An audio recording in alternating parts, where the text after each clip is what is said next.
naman. Kung napanood mo yun, siyempre yung last episode. Parang ganun lang naman lagi. Ganun lagi. Oo. Kulang. Fit lang. Walang pagbabago. Walang pagbabago. Solid pa rin. Yes, solid siya. Bro, may konti lang akong tanong dito bago tayo Sige, mag-pastok. tanong mo na lahat. Hindi, konti lang. Kasi baka hindi mo kayanin yung mga tanong eh. So itong madadali lang. Di ba bro, nagde-date na kayo niya, no? Ha? Nagde-date na kayo ni Beyonce? Yung nakarang vlog, may date. Di ba?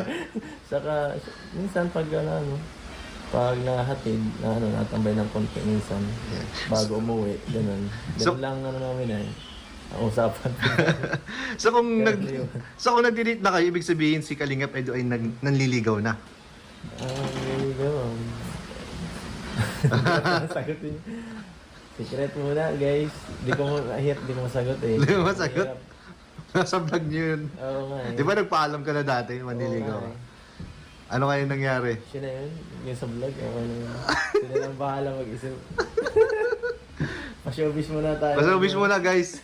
Siguro marami pang plano para sa para sa NC, no? Yes. Kaya wag natin pangunahan, ano? Paano ba magalit si Beyonce? Magalit si Beyonce. Pag nagagalit yun,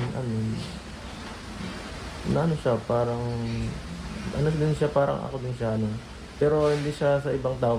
Pag close ka niya, talaga na-direct siya ng sa'yo, parang agaya ko, prangka, ganun din siya minsan. Tapos, pagka bigla niya nakatahimik. Pag nasabi na yung gusto niya sabihin. Tapos di ka na yung kakausapin. Ay, grabe. Ganun yan, pala. kaya dapat susuyuin mo na lang yan pagka kasi wala, ang hirap magpakiramdam. Ay! Lagi, Ako, tahimik din ako pag wala rin ako. Ay, grabe. Paras pala kayo. Ganun din kayo. Ay, ganun ka rin. Kaya dapat minsan ka na lang magbigay ka na lang. Ay, Magmanguna ka na lang. lalaki tayo eh. Dapat nagbibigay tayo. So, paano ka naman manuyo? Ha? Siyempre, sa chat, pagka araw-araw kung sabihin ko ano yan. Parang lambing. Oo, Ganun. tapos, ako mabigay ng ganito tayo, ganyan. Gusto mo ng ganito, ganyan. Yan. Ganun. Nag-offer ka. Oo. Grabe. Bibigyan ng